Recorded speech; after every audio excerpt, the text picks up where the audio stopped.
are getting their back pay. The national parks are reopening.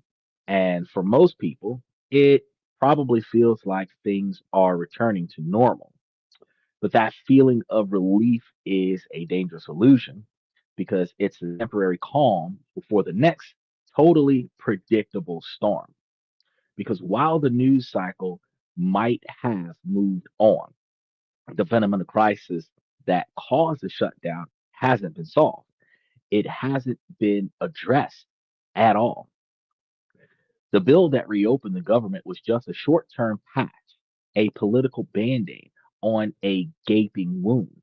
And the next deadline is already circling on the calendar. So, yes, the government is back open, but don't get too comfortable with it. The clock's already ticking towards that next shutdown. And the date is set for January 30th, 2026, when tax season is supposed to tee off. So today, we're breaking down why the bill that just passed was only a temporary fix and what's set to happen when the government runs out of money all over again. And we'll get into the political gamesmanship that leads to these crises and the very real cost of shutdown, the most powerful government on earth is experiencing, and why this cycle of chaos has become the new normal in Washington. Now, this isn't just some distant political squabble, and this is about your money, your services, and the stability of the entire country. So, to understand why we're headed for another crisis, you have to look closely at the deal that ended the 43-day shutdown. Last week, towards the end of the week, middle of the night, on November 12th, 2025, President Trump signed a bill that was actually a two-part solution. And the first part was a clean continuing resolution, or CR, which is Washington's jargon for a stopgap measure. And it doesn't set a new budget, it just agrees to keep funding most of the government at the previous year's levels for a short period of time. And it's the legislative equivalent of hitting the snooze button. Ah, special shout out. I like this.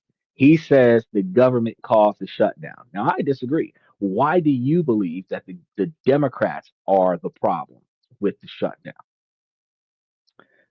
Because it is my understanding that there were some benefits that would impact elderly and low income individuals that Donald Trump was planning on doing away with or reshaping in some way, shape, or form that dramatically compromised the majority of the at risk community. And the Democratic Party did not want to agree to those kind of terms. So, exactly how did the Democrats cause the shutdown?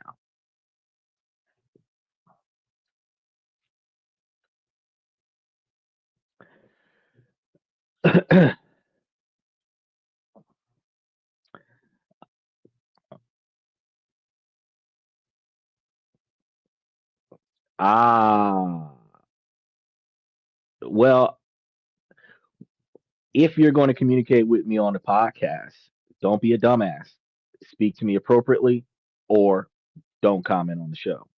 Because, as I've said before, we don't have to agree with one another, but you will articulate like an adult, a mature adult, the information that you would like to discuss, and then we can deliberate as to the facts. Okay, greatly appreciate that.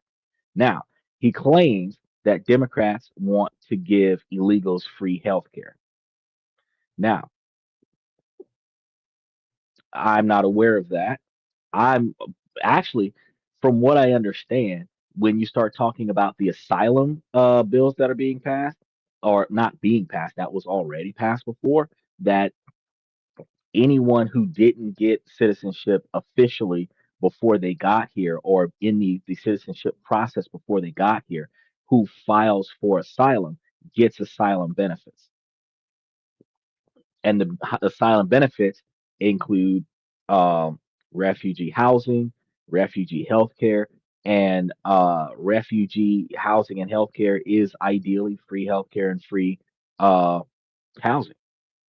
I've complained about that particular model myself, specifically because of the homeless people that are in the United States that were born and raised here that are being put in jail here because they don't have a place to go, but they are not expelling or extending the refugee programs to homeless Americans, which ironically we're going to be covering a show on, I believe, Saturday of this week as it relates to uh, the increased quantity of homeless population of our elderly generation.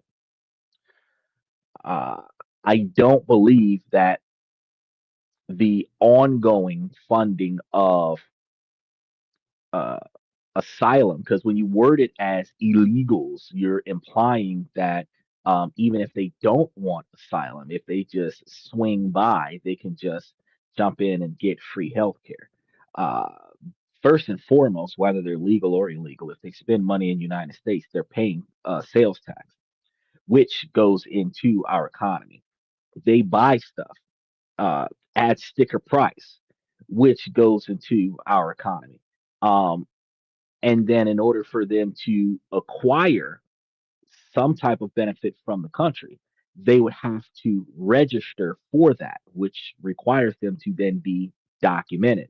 So the idiocracy about the idea of illegals getting free healthcare, you're not going to get any kind of care if you're not documented. If you snuck in and you're working as a dishwasher for cash under the table in a low income neighborhood, don't nobody know you're here.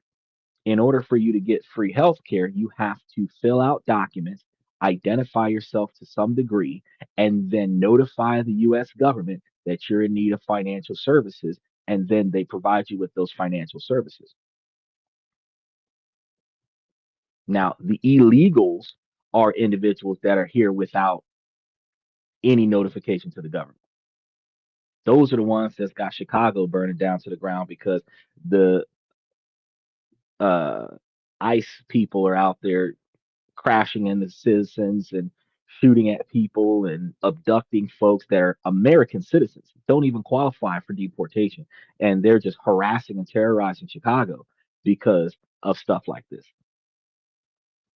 But for the sake of your comment, I mean, I don't believe that the entire government shutdown is solely based on your racial bias towards uh, immigration, which ironically is the melting pot of the United States because we were founded off of rejects from other countries, people who were kicked out of Britain and ejected from other countries around the world. They would come to the United States with the original 13 colonies, and everybody who was anybody was welcome here. When they first started slavery, it was manual labor to pay off debt, and it just spiraled into something worse. People sold themselves to pay off debt, where back in those days you couldn't hold the debt. You'd either be incarcerated or killed for unpaid debt. Now you just have a bad credit score. So when you think about how the United States was built from billions of people coming here from somewhere else and then starting a new life, that is quote unquote the American way. That is part of the quote unquote American dream. So when you claim illegals, the people who climbed over or slid under the wall, the people who shimmied between the bars and made their way into the country and then got a full-time job and paid their bills and bought groceries. They didn't steal anything. They didn't commit any crimes. You're complaining about those people getting health care. We're not talking about the ones that are stealing rims off of cars and playing loud stereo systems and drag racing and doing donuts in Walmart parking lot. Oh, but wait, those are Americans. Oh shit. So if you like, you can tell me what the real reason is why you think the government was shut down because of the Democrats. Or if you don't know, I mean, you can by all means take your time to go and look it up. We'll be here for at least an hour or so. So you got plenty of time to do your research and get better acquainted EQRC7587. Couldn't even spell his own name up there. Now, this CR funds that we were just talking about, the nine parts of the government that were left in limbo were the ones that had everybody just in an uproar. And it covered major departments like Homeland Security. And Homeland Security was supposed to protect us from 9/11, but we're not even going to go into that. The Justice Department, where I mean, look at what's happening in New York and Chicago. They're not doing their jobs either. Then we have transportation. Now those guys deserve a raise. And then education. For Christ's sakes, the public schools should get more funding than the private schools. My personal observation. But these departments are going to start getting more funds or the same quantity of funds back, but only through January 30th of 2026. Now, that clean label is key. It means the bill had no controversial policy changes, postponing the big fights until the next deadline. So, any controversial, whether it is allegedly funding illegals or legitimately defunding um, healthcare coverages, retirement plans, or any other SNAP or other low income benefits that would have impacted over 46 million Americans. Instead of those topics being discussed, this bill only covered making sure that the workers get paid. Okay. However, the second part of the deal was more permanent. Lawmakers managed to pass full year funding for three specific areas: the Department of Veterans Affairs and Agriculture, which is going to be your VA benefits, and the legislative branch. For them, the budget crisis is over until September of 2026. Okay? So you ain't got to worry about whether or not you're going to get your benefits. Your benefits is coming. If you serve, if you showed up and was at roll call and you ain't do nothing else but put on a uniform, you, you still getting paid. Okay. Now, this patchwork deal brought immediate vital relief for a lot of people. So, thanks to the full funding of the Department of Agriculture, crucial food aid programs like the Supplemental Nutrition Assistance Program or SNAP and the Special Supplemental Nutrition Program for Women, Infants, and Children, which is WIC, are now secure for the rest of the fiscal year, where you might not even experience the partial pay for November.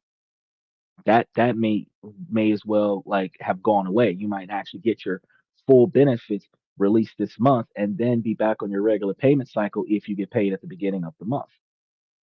And this is a massive weight off the shoulders of over 42 million Americans who rely on SNAP benefits, which were on the brink of collapse, right?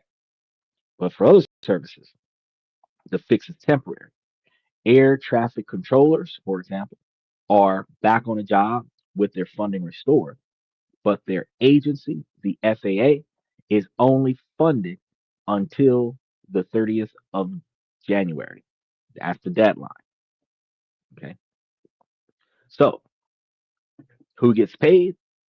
Because of the Government Employee Fair Treatment Act of 2019, all 1.4 million workers are guaranteed full back pay for the 43 days they went without income. This applies both to furloughed employees who were sent home and essential employees who had to work without a paycheck.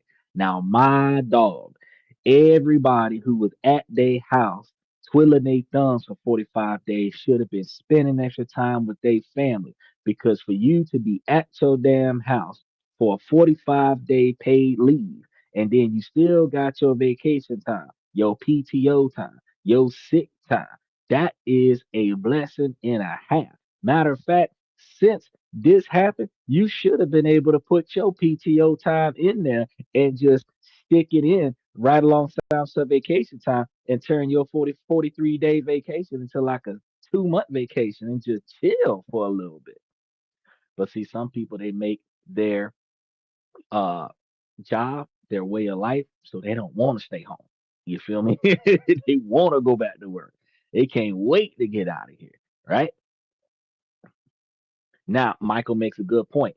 Still need to vote some of these bad boys out of the office just because they fix some shit don't change nothing.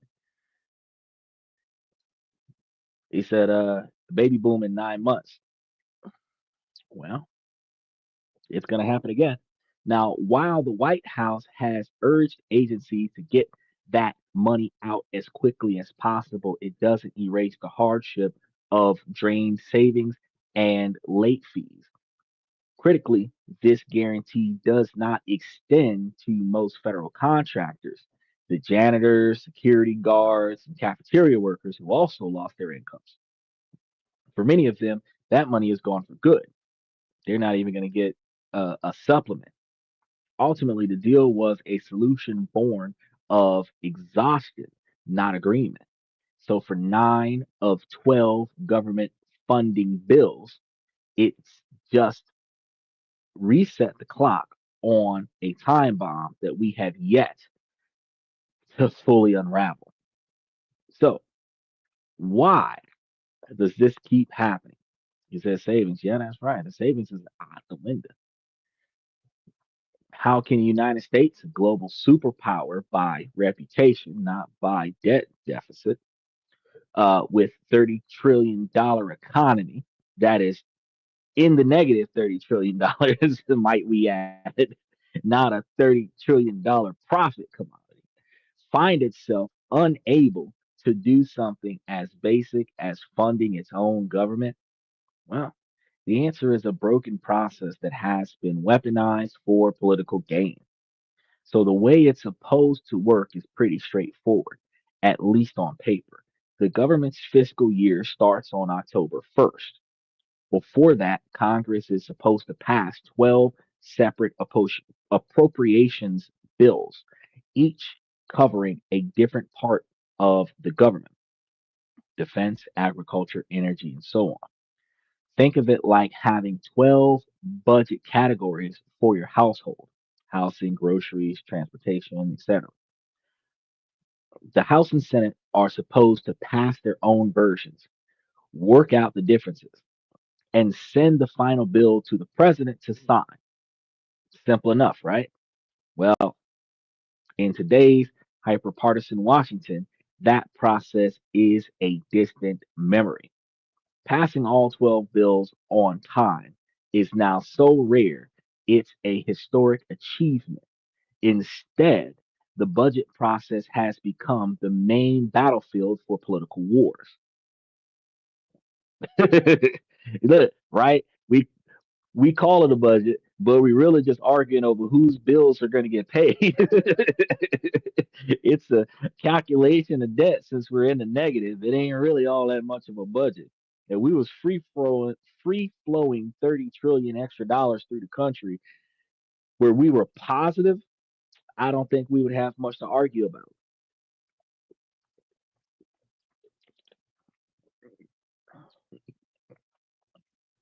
Before the 1980s, a funding lapse wasn't a huge deal. Agencies mostly kept running. But in 1980 and 1981, legal opinions from Attorney General Benjamin Silverate reinterpreted an old law called the Anti Deficiency Act. And these opinions stated that without explicit approval from Congress, federal agencies had no legal authority to spend money. Now, this effectively invented the modern government shutdown, a total halt of all non essential functions. Now, this gave politicians a powerful new weapon. By refusing to pass funding bills, a party could hold an entire government hostage to get what it wanted on completely unrelated issues, which brings a question when the young man came in here claiming that the Democrats wanted to fund illegals, and that's why the government shut down. The Democrats weren't the ones with demands that they weren't going to fold on, and the person who didn't sign off on the bills that were being presented were the Republicans. And the person who Republican runs the country and declared himself that he was not going to compromise was the president. So the reason why there was no negotiation was because there are certain contingencies on both sides of the table that neither party is willing to compromise. And the party with the most responsibility and authority to approve and push forward a bill was shut down by Republicans, not Democrats. While the disagreement could be something that the Democrats proposed, the Democrats aren't the one that shut the shit down. So, gotta prove the young man still he hasn't come back yet with any information. I think his Siri has broken on him. He was supposed to come back and put some knowledge down, but I don't think he had any when he jumped in the comment section. But we saw using the government shutdown as a political power in the 90s with fights between President Clinton and the speaker Newt Gingrich, and we saw it in 2013 over funding for the Affordable Care Act, and we saw it in 2018, 2019 shut down over the border wall funding, which again was Donald Trump. So when we think about, let's remember who was in office when the shutdown happened: Bill Clinton, Obama, Donald Trump. Now, Obama, we can say, is the Democratic Party. Clinton might have been a Democratic Party, but Trump in 18 and Trump in 25 is the Republican Party. So when we say who shut it down, because again, the border wall was Donald Trump's thing. The border wall was not the Democratic Party. Defunding at risk services that are being provided by the government and making those services um, private funding, which was Donald Trump's whole platform, was to stop giving away money and sell services. Donald Trump's situation, that's what he's trying to do right now. That's part of the reason why the government got shut down right now. Obama, with the Affordable Care Act, making health insurance more affordable, that was the reason why the government shut down back then. And if I remember correctly, Bill Clinton was doing something with the food stamp program back then, forcing people to go back to work instead of just living off of the government. And it's a high stakes game of political chicken, and the American people in every one of these shutdowns always loses. Michael says is $3 trillion in debt, and saying we're the richest country in the world, uh, contradict the truth. Actually, I believe we're $30 trillion in debt, if I remember correctly. Uh, but yes, they say that we're in truth, the that statement of richest country in the world might fit Dubai better than the United States. Now, we are the most wasteful country in the world. We might have a few more billionaires in our country than other countries around the world, and they might declare us the richest country around the world because we have the most billionaires on pocket. But as far as government budgets and government funding and government financial stability, no, we probably have one of the largest spending economies because Americans are wasteful. That's why 170 million TikTok users is a multi-trillion-dollar business deal that the US government must get 50% of the profits of, but 73% of the country is poor.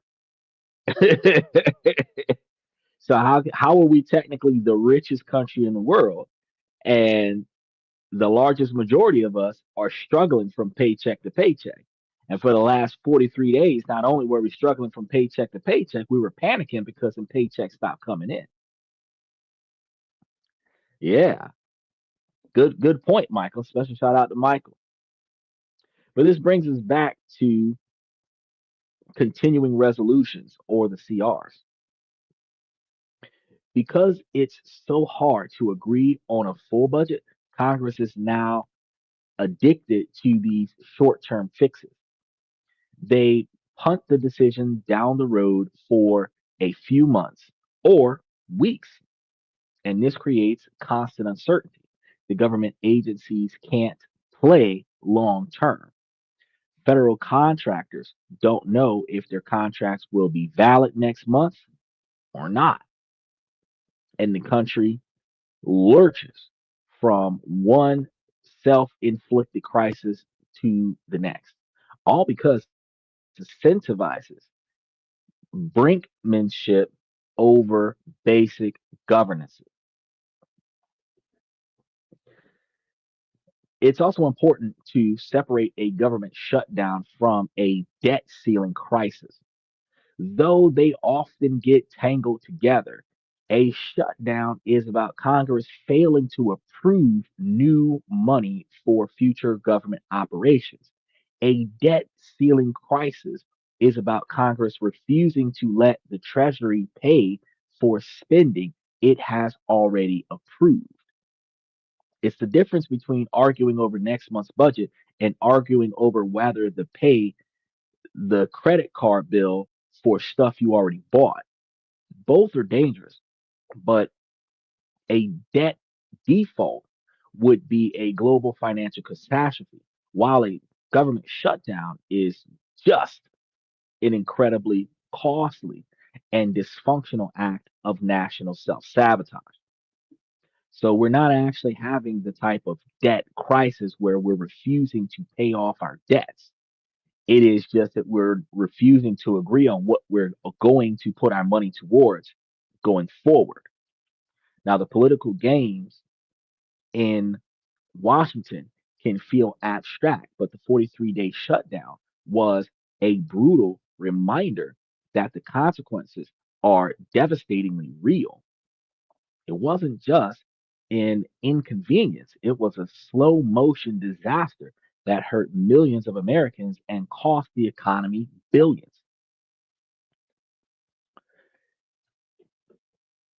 Just make Trump empire and give him the throne. 4 years is not long enough to accomplish much, if anything. At that man's age, you're gonna have him start up one of them Kim Jong Un dictatorships, and he's just gonna die on the throne, right? I can't bank on that. However, there was talk about the possibility for three-term president, and he's only done 2 terms because this is his second term. And if he can do a third term, and the same people who are shaving off their hair and walking through the streets with no bras on vote for the man the second time, the same people who was out there doing their pride marches and voting for him the first time, if they vote for him again, he'll be back in office for a third term. More than 70% of Americans voted for the guy. Men, women, trans, homosexuals, LGBTQ community. The majority of people voted for him. And if they don't like what he is doing, midterm elections is in 2026. So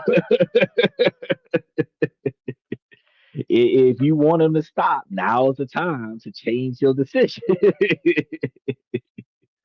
But for those of you that are like me, that are putting our money into investment opportunities and taking advantage of the everything that's chaotic in the country, that's really throwing the stock market through an unpredictable loop, ride that wave because it don't really matter to me who's in office. As long as I'm getting 25% back on my return, invest wisely. Said Elvis died on the throne. Yeah, but Elvis did not die on the governmental throne. So let's start with the federal workforce, the human casualties of this political war, because about 1.4 million federal workers went out of pay for 43 days. And these aren't just the bureaucrats in DC, because over 80% of federal workers lived and worked outside the DC area in every single state. And they're our neighbors: TSA agents, food safety inspectors, FBI agents, and park rangers. Some were deemed essential, meaning they had to show up to work every day knowing they wouldn't get paid. And this included the air traffic control workers and law enforcement. Hopefully, now that they're getting paid, they'll stop being assholes in Chicago. Imagine being responsible for the safety of thousands of travelers while wondering how you'll pay your mortgage. I would have two planes crash and be like, oh shit, if I had a paycheck, I could have focused on their trajectories, right? Now, the stress is going to be immense. So, for non essential workers, it meant being furloughed, sent home, legally barred from doing your current job, your income cut off completely, and you're unable to go and find yourself a permanent replacement because they're likely to call you back at any time. Stories poured in from across the country where federal employees driving for Uber, visiting food banks uh, for the time that the shutdown was happening. This is stuff that's happening for the first time, and it's making heartbreaking choices about which bills to leave unpaid, and which is incredible because I was telling you guys about this, all of these things to help you stay afloat until it came back. Because, like I said before, I told y'all in October that we're likely to get it back by the middle of November because the Democratic Party cannot have their constituents without resources through December. They had to figure something out. Now, while back pay helps, it doesn't undo the damage.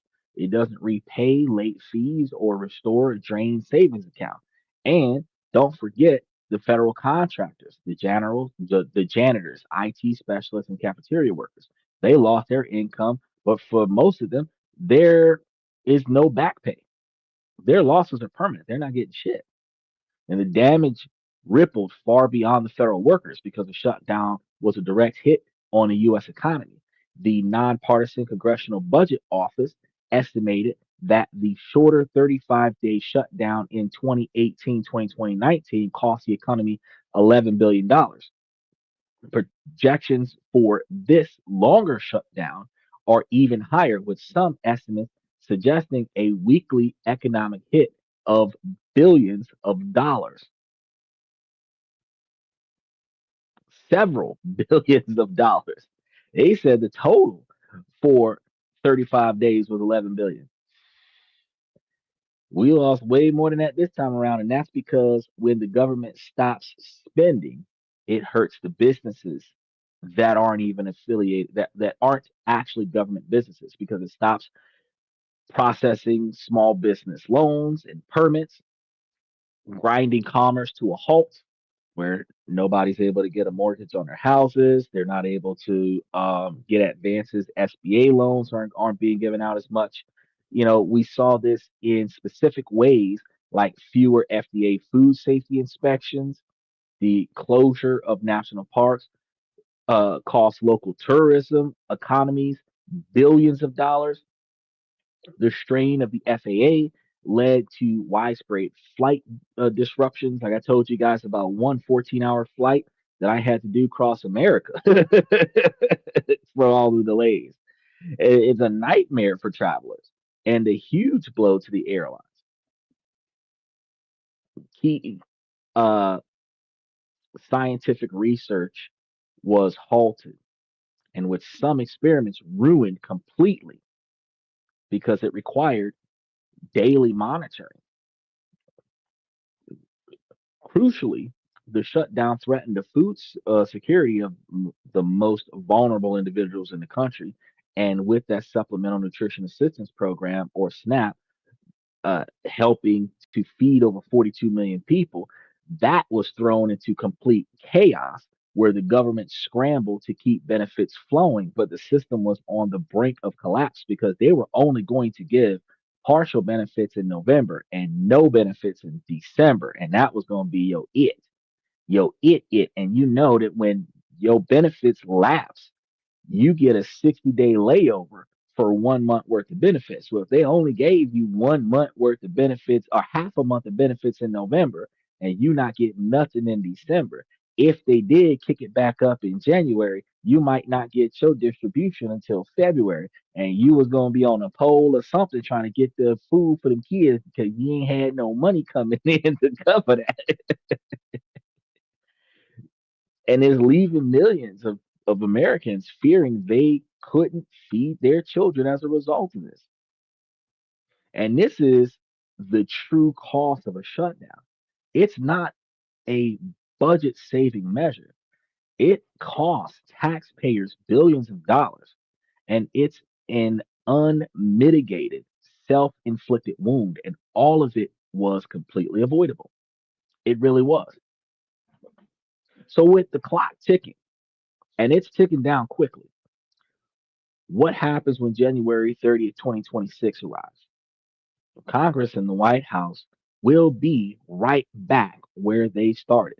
The nine massive unfinished appropriations bills covering everything from homeland security to education will still be waiting for a compromise that seems as distant as ever. Because you got to understand, the bills for the budget are being coupled with political complaints that have nothing to do with the budget.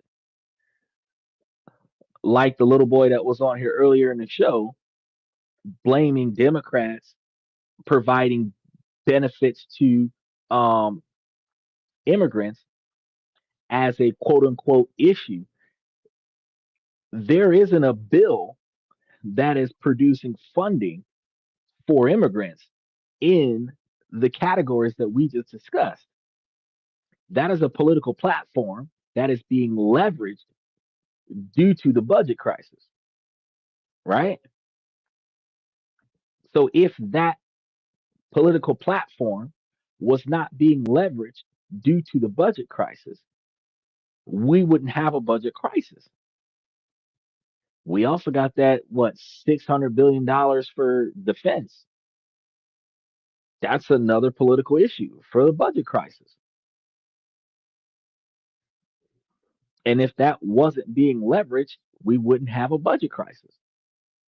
So the political views of both Democrats and Republicans are negotiating tools for the underlining budget. If you don't agree to my bill, I won't pay your constituents. That's where our shutdown comes from. The heart of the conflict is always the same because one side's demanding major spending cuts and policy changes, like Trump is cutting off the benefits for elderly individuals and other such high risk individuals. And Democrats don't want to do that. And the other is refusing to negotiate with what they call a gun to their heads style environment. The biggest flashpoint this time is the extension and enhanced Affordable Care Act subsidies, which helps millions of affordable health insurance and uh, are set to expire, which wasn't about immigrants. That was about poor people. That was about poor Americans, where the person who made that comment, more than likely, another poor American. Just because you vote Republican doesn't mean you're not poor. Just because you wear a red manga hat doesn't mean you're not poor. Your political view, most Americans do not vote in the direction of their money. It is a popularity contest, not in our best interest voting. We're supposed to be voting in our best interest, but that's not what we do. We don't like somebody because we don't like that person. We don't vote someone in because they're a male or a female, or they're not voting someone in because they're black, or they're voting them in because they're black. They're voting them in until we can have the first female in office. So, but the race and gender discussions, the oh I know that person because I seen them on TV discussion, none of that is their political platforms. What they plan to do when they have the authority to take action, and that's what we don't pay attention to. Nobody votes on that. So the Affordable Care Act from Barack Obama, which helped poor people afford some type of health insurance instead of being too sick to go to the doctor and can't afford to go to work because you're too sick to go to work and you don't got enough money to go to the doctor. Infinite round robin situation. Obama forced insurance companies to lower premiums so that you could get some kind of benefits, so that you can go to the doctor and get some kind of health care instead of just work until you die because you can't afford health care. And that Affordable Care Act is what they fighting right now. That ain't got shit to do with immigrants, but young man up there thinking it did. Democrats have made extending them a top priority, extending the Affordable Care Act, while many Republicans are staunchly opposed. They don't want the Affordable Care Act to continue because privatizing it and charging top dollar is going to change the way the country runs itself. And in the usual fights over defense spending, which got nothing to do with immigrants, border security, that's when immigrants come up, and environmental regulations, which also has nothing to do with immigrants, you have a recipe for a gridlock. As the deadline gets closer, we're heading down one of three possible paths. Scenario one, which is the optimistic path, a grand bargain. And this is where everyone suddenly decides to be reasonable. Chastened by the damage of the 43-day shutdown, leaders from both parties engage in a serious negotiation. They make painful concessions and find a middle ground. They pass the remaining nine bills, funding the government for the rest of the fiscal year. Now, this would be a grand bargain, bringing stability back to the government. Unfortunately, it's also the least likely scenario. The political incentives that reward fighting over compromise are just too powerful. Scenario number two, the family path, more familiar approaches. Kick the can again. That's going to be what they're used to doing. Family sticking together. We're going to push this off for the next generation. Bug it. Not our problem. This is the path of the least resistance and the one Washington loves to take. As January 30th nears and it's clear no big deal is coming, lawmakers will scramble to do the bare minimum. They'll pass they'll pass another continuing resolution or CR bill. And this would likely fund the government for another few weeks or months, pushing the real deadline further into 2026. This avoids the immediate pain of a shutdown but solves absolutely nothing. It means we'll be having this exact same conversation again in March or April of 2026. It's not a solution, it's a postponement. Exactly. Lamed up. It just throwing it down. Now, there is a more destructive path, shutdown 2.0, because we're going to be dealing with tax season. And this is the most pessimistic outcome, but also frighteningly the most realistic path for us to go down. The deadline arrives, and both sides are still dug in, no compromise, no last minute CR, and at midnight on January 30th, 2026, large parts of the federal government shut down again.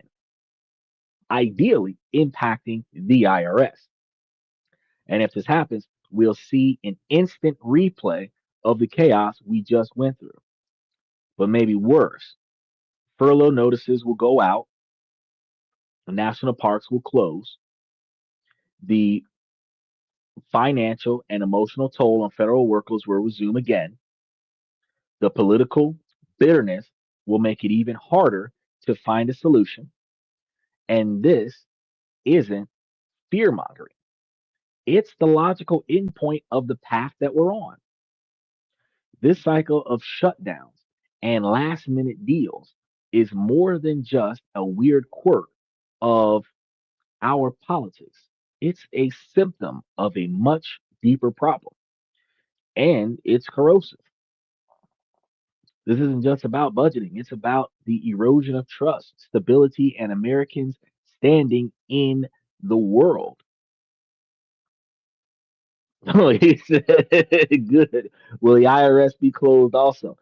I'm more than expecting the IRS to be closed because the IRS is a government agency, and I do believe that the IRS is part of the government funded. But we could always triple, double, triple check.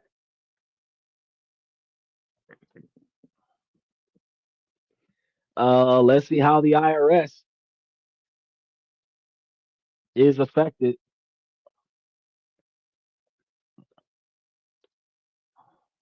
by a government shutdown. Come on.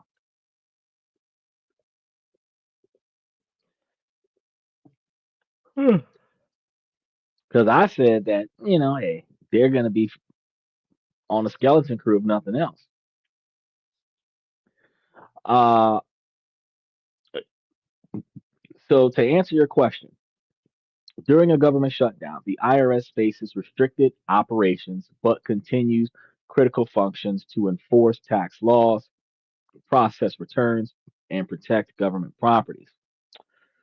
IRS staffing and service disruptions is going to be the key. Approximately half of IRS employees are furloughed, and in person taxpayer assistance centers are closed, halting appointments and walk in services until government reopens, which means that you're primarily going to be filing your taxes using TurboTax, H&R Block, or other such third party agencies that you can utilize online on your computer or over your phone.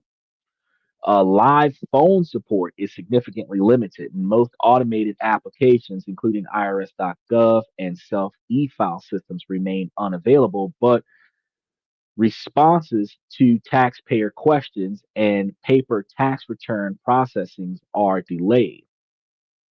The IRS Taxpayer Associate or Advocate Services TAS is largely shut down, and the U.S. tax court proceedings are postponed, with trial sessions canceled if the shutdown persists. Now, as it pertains to filing tax returns, the tax laws remain in effect, so taxpayers must continue to file and pay taxes if they're going to file or pay taxes during the tax, which means that the April 15th deadline is still the deadline. If the tax forms are available before the 31st of January, you can utilize them in order to file. E-file returns and direct deposit refunds on error-free filings are still processed. Paper returns, business, trust, and more complex refunds face extensive delays. So if you're looking to get the money back, it might be a little bit of time to get the money back. But if you're doing a error-free processing, they should still be able to check that off the list under their skeleton crew and not have any problems.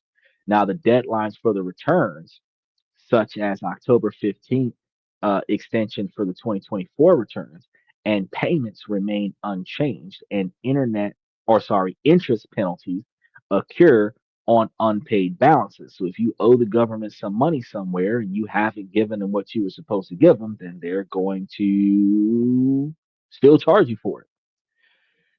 Most audits, enforcement auctions, and legal guidance activities are paused during the shutdown. However, Crucial compliance activities to protect statute of limitations and criminal investigations will continue. So if they were going to audit you before the deadline, they're going to audit your ass before the deadline. But if you're not in the deadline criteria, they're probably waiting until after the government shut down to come and get you. Once reopened, though, the IRS faces significant backlogs and delays in taxpayer assistance and heavy demand for pending services. So taxpayers should expect continued disruptions for quite some time. So hopefully that answers your question about whether or not you're going to be doing your taxes. He said, just check Google. You still got to pay, darn it. Well, you check with me before you check with Google, but it's good that you check with Google. Now, make sure that you guys like and subscribe. You can always send an email or a text message to the IRS and see what they tell you about it. But I just gave you all the ins and outs about it. They're not going to be in full effect, but they will be um, affected, and it will be delayed a little bit. Now, the constant brinkmanship shatters public trust. And that's going to be the first thing that we have to recognize. Make sure that you guys remember to like and subscribe, like Michael said. And then when the government repeatedly fails to keep its own lights on, it tells its citizens it's unreliable and dysfunctional. We already knew that, though. Majority of Americans complain about how the government is run, but none of us try to change it by either running for office or voting in people with better decision making skills. But the cynicism is still going to be very toxic. And why would anyone trust a type of government that can't tackle big problems when and how will we even give them a big problem when it can't even agree to pay its own employees? That makes absolutely no sense. This sounds like an ex-wife. The most conflictual but accurate statement that anyone can make. Yes, yes, because they're extremely combative, non-cooperative. Second, it's a genuine risk to our national security because operating on a skeleton crew, so many more things can happen when we don't have the proper personnel, and then the personnel that we have is not focused.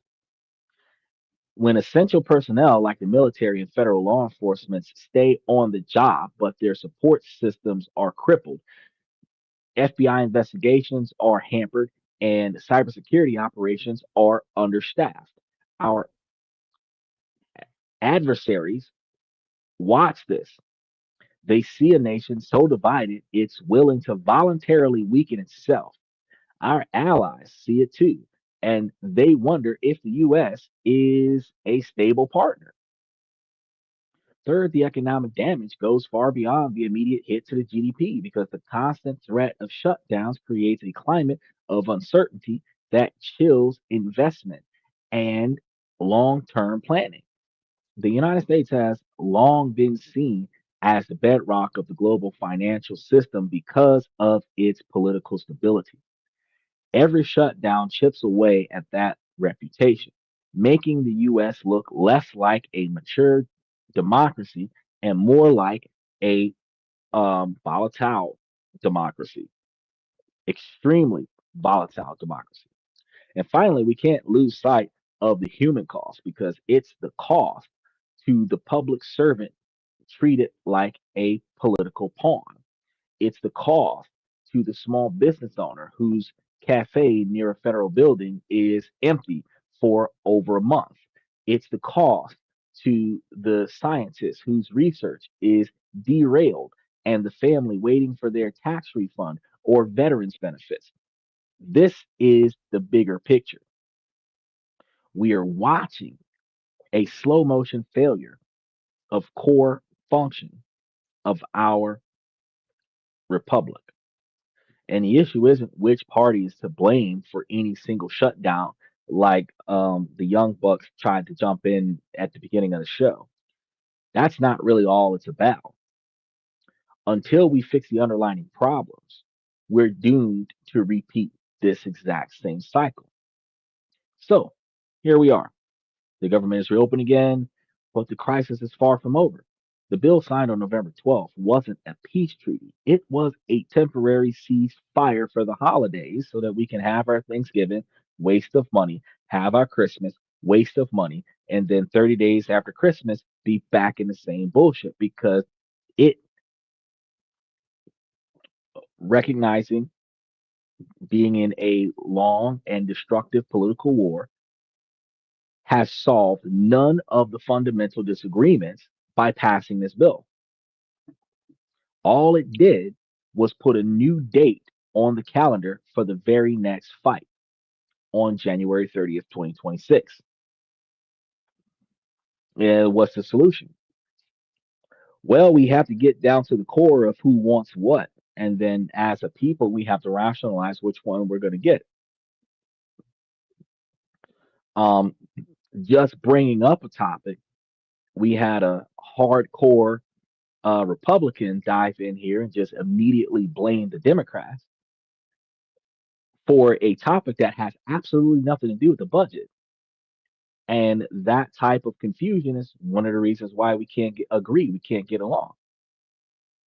I'm actually glad that this isn't one of those like slap down podcasts where people are just cursing each other out about stuff they know nothing about, where they're standing on either the red side or the blue side just because that's the side that they were told they're supposed to stand on, not because they have any factual knowledge to support their standing there. Because you got to remember, the 2025 Gen Zs, more than 75% of them don't know what the fuck's going on. They have the right to vote, but they do not invest the time to learn what they're voting for. So it's a popularity contest. If it doesn't directly impact them in the moment, they're only going to vote once every 4 years. You're technically supposed to vote just about every year. Every other year, you're voting for something different, but ideally every year because you got 2 years for Congress, 2 years for judges, 4 years for higher level judges, 2 years for the president, every 2 years for the president, but you get a new president once every 4 years. You get you've got your Fed judges, you've got your police chief, you've got your sheriff, which are two different police departments. You've got your government worker raises, you've got your teacher salaries, you've got roadway construction, um, taxation on goods and commerce, all these things that we're supposed to be voting on. And the only time that we vote is once every 4 years, which means that the decisions that piss us off the most is left up to 500 and some people who don't even know who the fuck we are. And we do not know what they want or what they do or how they do it to make the decisions that are being made in order for us to see what happened that we just have to accept it and deal with it because we didn't put in our 2 cents. How many of you know who your elected officials are? How many of you can name your elected officials right now on the channel? Not many. How many of you called or emailed or wrote a letter to your elected official? So the person who was part of the group of people that had the government shut down for 43 days, you don't even know who the fuck that guy is. And that is part of the reason why they don't do what we want them to do. They do what they want or need to do to get through whatever it is that they're trying to accomplish. The solution is to change the entire White House out with a large quantity of regular people who can start making sense in decisions. If we change Congress to jury duty and have people actually run the country for 2 years, especially folks that make less than $100,000 a year, you get a $165,000 a year salary to make decisions for 2 years, and you have job security, but you can go back to your old job after that. Fuck yeah, you would have some completely different decisions being made after that. But that's not how we run our country.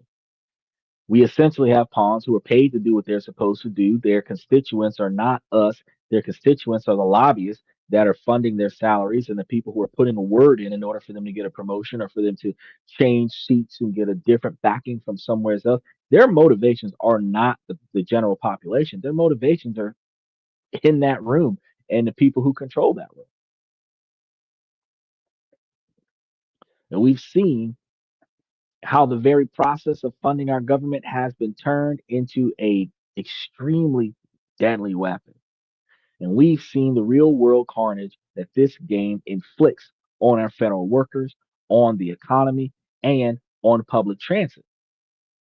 And we've also seen the paths ahead from a hopeful but unlikely, extremely unlikely bargain to the all too familiar cycle of kicking the can down the road, or the worst case scenario that I extremely expect to see, another long winded shutdown. Oh, of course, because they have to promote their own individual agendas in the decisions that they make. The main takeaway is this: the next government shutdown shouldn't be a surprise anymore.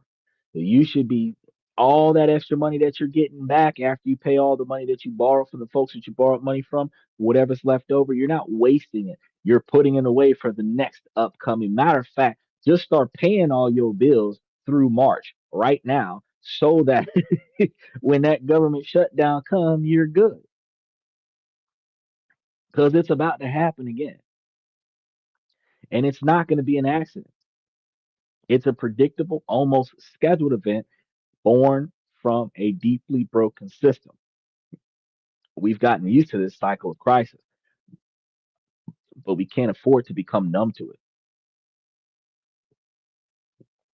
Yeah, it shouldn't be a surprise. It shouldn't be a surprise at all. But what do you guys think? Is there a better way to fund the government? Can our political leaders break this cycle? Or are we just stuck with this chaotic new normal? Let me know what your thoughts is in the comments below, because I try my best to read as many of them as I can, as often as I can. And if you found some of these breakdowns very useful and want to stay ahead of the issues that actually matter, consider subscribing and hitting that notification bell, as well as liking today's show. Even if you're watching us on Twitter or Twitch, it really helps the channels out and makes sure that you won't miss our future analyses. Now, he says, want to get want to get on the hamster wheel? Shit, not I, said the black guy. I do not want to be on the hamster wheel. Some people find it entertaining to get on the hamster wheel, but I do not. I actually navigate away from uh, government contracts, and I navigate away from working for other people so that I don't have to deal with these types of behaviors. I don't get furloughed. I'm the boss. I get when nobody else gets. Yeah, I pay the workers, but no, I'm not being laid off. You know what I mean? But at the same time, though, not everybody can put themselves in a position where they're self sustainable. Not everybody can put themselves in a position where they're self funded. A lot of times, a lot of times, we find ourselves in a situation where we just don't have enough. And we just got to figure out where we're going to get it from legally. Sometimes we pool our money together by living with other people. Sometimes we pull our money together by dating the wrong person and dealing in a toxic relationship because they make enough money to pay for the standard of living we have. Some of us allow ourselves to be devalued by people who are paying our way for us, but we have to find a way to survive. Now, I strongly recommend that we find a better way, a more self sufficient way, a more financially stable way, but it really requires us to look for an alternative regardless of what we do. But until we find that, I'm going to say, ladies, as long as the situation doesn't make sense, I'm going to keep asking you, ladies, to make it make sense. So, ladies, please make it make sense. And then, fellas, take this information and utilize it to help yourselves become higher value men. And, ladies, while you know that this is a male driven podcast from the male's perspective, Passive is almost as good as residual. Uh, Make sure that you know, ladies, y'all can take this information and utilize it to make yourselves higher value women as well. Make the change that you need to make within the things that you can control so that your life can be a better life. Don't dwell on the things you cannot control, navigate around them. With that being said, I'm your host, Xander. Thank you for coming to This and That, where we talk about this, that, and everything in between. And I'll see you guys tomorrow.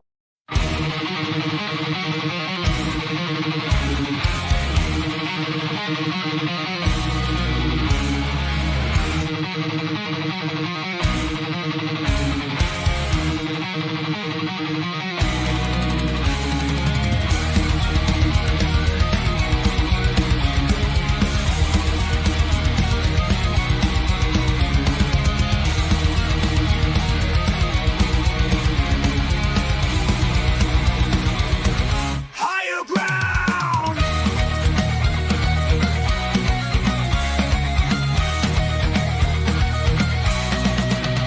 Used to chase validation, now I validate myself.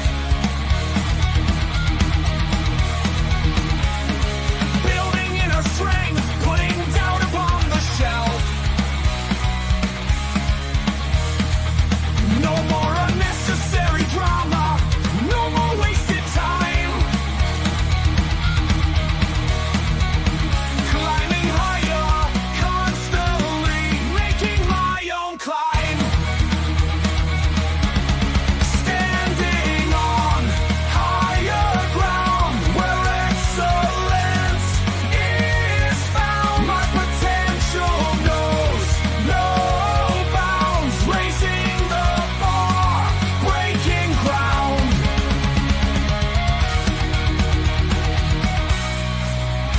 My network is my net worth. Choose your company wise. Surround yourself with eagles, not with sheep in disguise. Every interaction is a reflection of my brand. Quality over quantity, that's my personal command.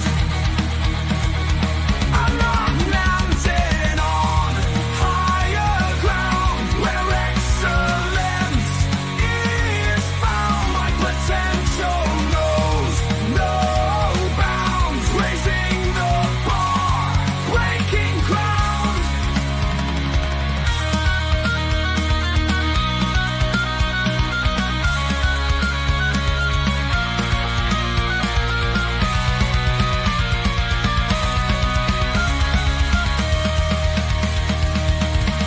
I'm not just living, I'm manifesting my vision, cutting through limitations with surgical precision.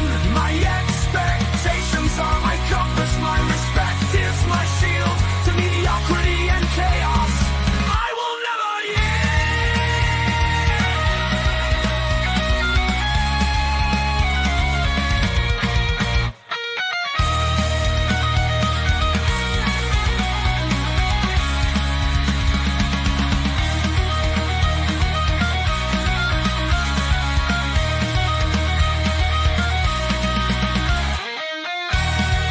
I'm not just living, I'm manifesting my vision, cutting through limitations with surgical precision. My expectations are my compass, my respect is my shield to mediocrity and chaos. I will never yield.